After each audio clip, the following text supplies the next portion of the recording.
आज का अखबार। नमस्कार, लेट्स माइक में आपका स्वागत है। आज का अखबार के साथ मैं राखी जैन।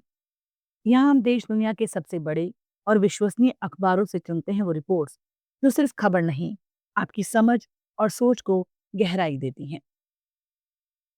द न्यूयॉर्क टाइम्स से प्रकाशित संपादकीय बताता है कि अमेरिकी सुप्रीम कोर्ट अपने सबसे महत्वपूर्ण संवैधानिक दायित्व कार्यपालिका की शक्ति को नियंत्रित करने में असफल हो रहा है, खासकर डोनाल्ड ट्रंप के कार्यकाल में। शुरुआत उन मामलों से होती है जहां न्यायाधीश नील गोरसच ने ट्रंप के बढ़ते अधिकारों पर सवाल उठाए। ये उम्मीद जगाता है कि शायद कोर्ट राष्ट्रपति की मनमानी रोक सके, लेकिन पूरी अदालत ऐसा करती दिख नहीं रही।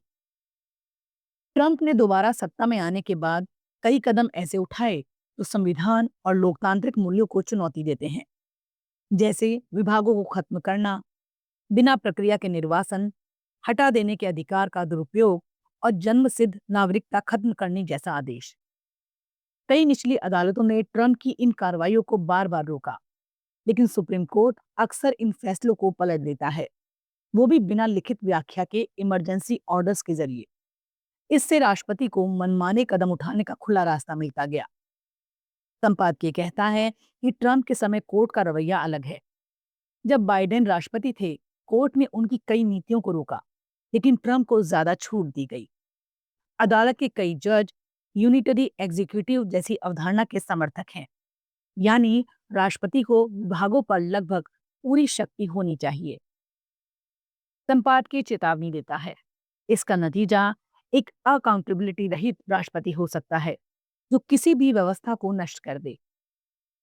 लेखिए भी कहता है, ट्रंप प्रशासन की नीयत पर भरोसा नहीं किया जा सकता, क्योंकि अदालतों ने खुद उसकी दलीलों को बेहुदा, बेतुकी, असंवैधानिक और झूठी कहा है।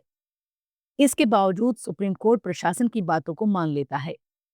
यही कारण है कि ट्रंप की इमिग्रेशन कार्रवाई और आपातकालीन आदेश देश को असुरक्षित लोकतंत्र की ओर ले जा रहे हैं।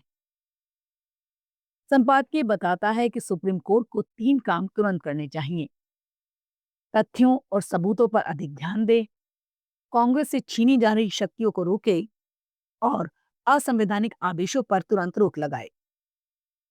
अंत में संपादकीय कहता है कि अमेरिकी लोकतंत्र की स्थिरता इस समय असामान्य रूप से सुप्रीम कोर्ट पर निर्भर है, लेकिन कोर्ट अपनी भूमिका निभाने में अभी तक विफल रहा है।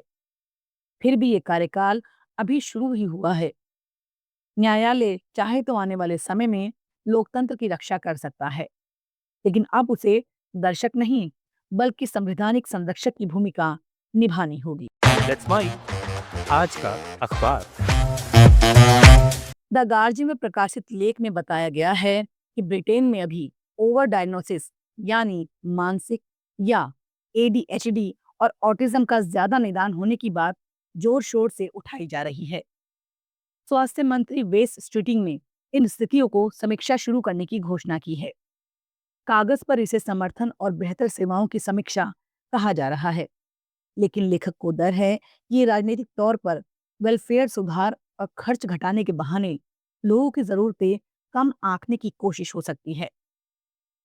लेख बताता है कि ओवर डायग्नोसिस को लेकर दक्षिणपंथी धारा लंबे समय से आवाज उठा रही है। कभी बच्चों के ईयर डिफेंडर पहनने पर सवाल, तो कभी मानसिक स्वास्थ्य को कमजोरी मानना। लेखक का तर्क है कि आज एडीएचडी, ऑटिज्म और मानसिक स्वास्थ्य पर जानकारी और जागरूकता बढ़ी है, इसलिए लोग पहचान और निदान की तरफ जा रहे हैं, और इसे ज्यादा निदान कहना गलत और खतरनाक हो सकता है। एडीएचडी के बारे में लेखक साफ कहता है, ये मानसिक बीमारी नहीं, बल्कि न्यूरोलॉजिकल स्थिति है जो अभी पूरी तरह समझी नहीं जा सकी है। इंग्लैंड में लगभग 25 लाख लोग प्रभावित हैं, लेकिन आधिकारिक निदान सिर्फ 8 लाख को मिला है, यानी असल समस्या कम निदान की है, अधिक की नहीं। ऑटिज्म के मामले में भी पिछले कई दशकों में परिभाषाएं बदली हैं। महिलाओं और लड़कियों में अलग तरह की अभिव्यक्तियों को स्वीकार किया गया है, और इंटरनेट ने जागरूकता बढ़ाई है, जिससे लोग अपनी पहचान समझने लगे हैं। लेख में ये चिंता भी है कि आर्थिक दबाव के समय सरकारें माइल्ड और मॉडरेट कहकर लोगों को सिर्फ अधिक मजबूत बनो कहकर टाल सकती हैं, लेकिन बिना सही निदान के सहायता, शिक्षा की विधि और सपोर्ट सिस्टम तय करना संभव नहीं। लेखक बताता है, निदान लोगों को सीमित नहीं करता, बल्कि समझने में मदद करता है कि उनकी जरूरत क्या है और वो कैसे बेहतर जीवन जी सकते हैं। लेखक अपने व्यक्तिगत अनुभव, अपने ऑटिस्टिक बेटे का जिक्र करते हुए कहता है कि विविध दिमागों को समझना और उन्हें योग्य वातावरण देना समाज की जिम्मेदारी है। पुराने दौर में ना समझ पाने की वजह से कई लोग हाशिए पर रहे और अब फिर से ओवर डायग्नोसिस की बहस के नाम पर उसी दिशा में लौटने का खतरा है। अंत में लेखक सवाल उठाता है, सरकार निदान की संख्या पर क्यों अटकी है? असली मुद्दा यह है कि शिक्षा, काम और देखभाल की प्रणालियां अभी भी न्यूरो डाइवर्जेंट लोगों के लिए तैयार नहीं हैं। निदान कम करना समाधान नहीं, बल्कि बेहतर समझ और सपोर्ट बनाना जरूरी है। अल जजीरा में प्रकाशित लेख में भारत में आए इंडिगो संकट पर बात की गई है। अल जजीरा लिखता है, भारत की सबसे बड़ी एयरलाइन इंडिगो पिछले एक हफ्ते से गंभीर उथल-पुथल में है। एयरलाइन ने अचानक 2000 से ज्यादा उड़ानें रद्द कर दी, जिससे हजारों यात्री फंसे रहे। ये भारत के एविएशन सेक्टर का सबसे बड़ा ऑपरेशनल संकट माना जा रहा है। वजह है पायलटों की कमी, जो नई सरकारी फ्लाइट ड्यूटी टाइम लिमिटेशन नियमों के लागू होने के बाद बढ़ गई। सरकार ने शुरुआत में कंपनियों को समय दिया था, लेकिन इंडिगो इन बदलावों के लिए तैयार नहीं थी। अल जजीरा के अनुसार 1 दिसंबर से कई शहरों मुंबई, बेंगलुरु, दिल्ली, हैदराबाद में बड़े पैमाने पर उड़ानें रद्द होने लगीं। सिर्फ एक दिन में ही 1000 फ्लाइटें रद्द हुईं और रविवार को 600 से ज्यादा उड़ानें बंद रहीं। सरकार और नागरिक उड्डयन मंत्रालय को दखल देना पड़ा। कई यात्रियों को ट्रेन टिकट देकर आगे की यात्रा करवाई गई। लेख बताता है, नए नियमों के अनुसार पायलटों को अधिक आराम देना जरूरी है। उदाहरण के लिए 36 घंटे की बजाय 48 घंटे का साप्ताहिक आराम, रात में उड़ान सीमा कम और थकान रिपोर्ट देना।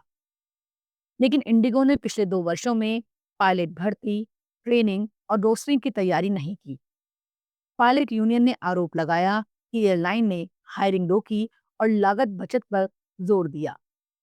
नतीजा ये हुआ, अचानक नियम लागू होने पर उड़ानें चल नहीं सकी। अल जजीरा बताता है, सरकार ने एयरलाइन को कुछ अस्थायी छूट दी है, जैसे रात के लैंडिंग नियमों में ढील, ताकि सेवाएं धीरे धीरे सामान्य की जा सकें।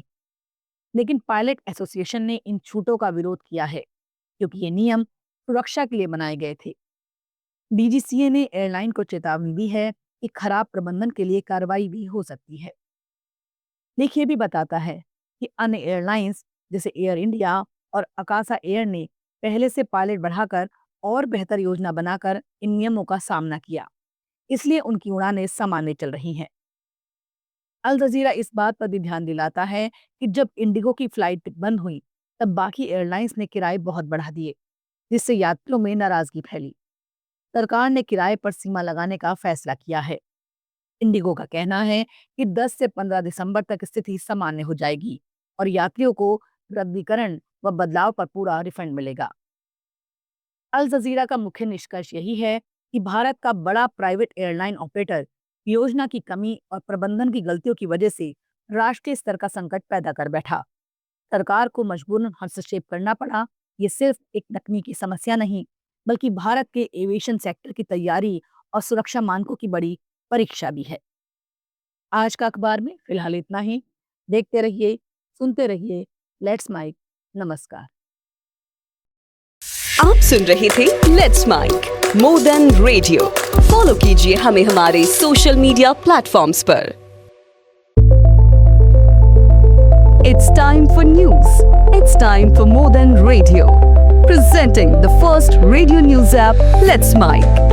Let's Mic, a news-based app on your phone where you get to watch and listen news, talk shows, interviews, radio show podcasts. On Let's Mic, you get all relevant information of TV, print, radio, podcast, and digital. Let's Mic talks about every segment of life.